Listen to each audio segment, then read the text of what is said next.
माते आगे चले, जैसी माते चले अब ग्वाल वाल बोले कृष्ण बोले हाँ, बोले भाई एक बात बताओ मैं तो, बोले बताओ। ए यार तू नाराज न होता तो बताओ मैं, बोले बताओ तो सही। ए ना यार तू रिसावा को तो ना, बोले नहीं तो भाई नेक नेक चंदन हो तो यार माथे पे, क्योंकि हम ब्रजवासी है ना। अब भाई ब्रजवासी तो चंदन लगावे, अगर चंदन हो तो यार जाओ। अरे यार तुम कबू कछू मैं कहें कबू कछू, चलो आगे चलें। देखे तो आगे जा रहे सो, देखे सो आगे से एक चंदन को लेप हाथ में लिए एक कुबड़ी आ रही थी, कुबड़ी। अब भगवान कन्हैया जल्दी से एक ऐसे छोटे मार्ग से निकल के जा रही, भगवान को दिखाई दे गई। भगवान सीधे वहां पहुंचे, वहां के सामने पहुंच गए। बोले सुंदरी, बोले के तुम्हारा नाम क्या है? अब जैसी सुंदरी कहा तो उसने कहा आज तुमने मेरा बड़ा उपहास किया है, क्योंकि मैं इतनी कुरूप हूं, मेरा शरीर ऐसा है। इस मेरे ऐसे शरीर के कारण जो है लोग मेरा उपहास करते हैं। बन की सुंदरी तुम्हारा नाम क्या है? कि लोग मुझे त्रिविक्रा कहते हैं, कोई कुबिजा कहता है, लेकिन लोग जब मेरी निंदा करते हैं इसके कारण मैं इस छोटे मार्ग से छुप करके जाती हूं, क्योंकि कंस की सेवका हूं, कंस को चंदन लेप लेके जाती हूं, लेकिन मैं छुप करके जाती हूं। लेकिन आज तक इतना उपहास मेरा किसी ने नहीं किया कि जो आपने किया, कि मुझे सुंदरी कहा है। भगवान कन्हैया बड़े मुस्कुराते हो, कहने लगे जब आप सुंदर हो तो सुंदरी नहीं कहूं तो क्या कहूं, क्योंकि आप सुंदर हैं।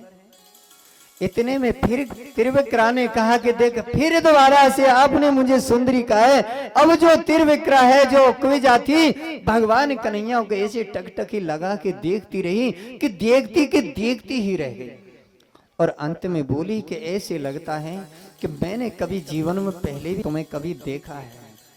आपकी छवि को जब देख रही हूं तो ऐसे निहारने को लगता है कि पलक भी नीचे मुदना नहीं चाहते हैं कि आपकी छवि इतनी सुंदर है कि इसे निहारती रहूं। लेकिन आप तुम कौन हो ये तो बताइए। आपने मुझे मेरा उपहास भी किया है, लेकिन मेरा मन बार बार आपको ही चाहता है, कि मेरा मन चाहता है कि आपको अपनी आंखों में भर लूं, कि आपको हृदय में बसा लूं। तुम कौन हो? भगवान कन्हैया ने कहा मैं देवकी और वसुदेव का पुत्र हूं, नंद बाबा यशोदा मैया का पुत्र हूं। कोई मुझे देवकी वसुदेव का पुत्र बता रहा है, हल्ला हो रहा है। बड़ी खुश हुई। भगवान ने कहा तो ऐसा है, ये लेप किसके लिए ले जा रही हो? बोले कंस के लिए। बोले थोड़ा हमें भी लगा दो। कि यदि आपको लेप भी नहीं लगाऊं तो किसकी लगाऊं? चाहे कंस मुझे कितना ही दंड क्यों न दे, कुछ भी सजा दे दे, आपको तो मैं अवश्य अंगराग लगाऊंगी। इसलिए कृष्ण को पीले पीले रंग का अंगराग लगाया और बलराम गोरे रंग का अंगराग, सभी ब्रजवासियों का अंगराग लगाया। भगवान कन्हैया कहने लगा अच्छे त्रिविक्रा अब सीधी खड़ी हो जाओ। सीधी खड़ी हो गई।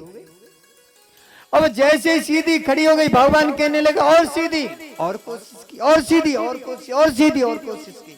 और भगवान कन्हैया ने उसका एक पैर का पंजा अपने पैर से दबाया और अपना हाथ लिया और ठोड़ी के नीचे लगाया। सो एक झटका मारो, कटाक सीधा एकदम सीधी है गई। सो एक फरकैया देख नाच गई और चारों तरफ देख के बड़ी प्रसन्न हुई। अब कृष्ण के देख कर मोहित हो गई और कृष्ण का पल्लू जो है पकड़ लिया पीतंबर। अब कृष्ण से बोली घर चलो।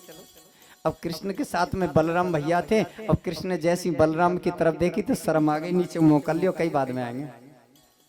बोलो वृंदावन बिहारी लाल की। त्रिविक्रा थी, कुबिजा जिसे कहते हैं, ये त्रेता युग में ये सुपनखा थी। जब भगवान श्री राम के पास आई कि मेरा विवाह कर लो, भगवान ने मन ही मन कह दी तथास्तु ऐसे ही होगा। लेकिन फिर जब वो सीता पे झपटी तो भगवान राम के इशारे से और लक्ष्मण जी ने कान नाक काट दिए, सिक्करू बना दिया, कब इसको कोई वरण न करे। और भगवान ने कहा कब इस समय तो मैं मर्यादा पुरुषोत्तम हूँ, क्योंकि एक ही पत्नी रख सकता हूँ। जब द्वापर युग में आऊंगा तो तुम्हारा वरण करूंगा। इसलिए भगवान ने इसे स्वीकार किया। बोलो वृंदावन बिहारी लाल की।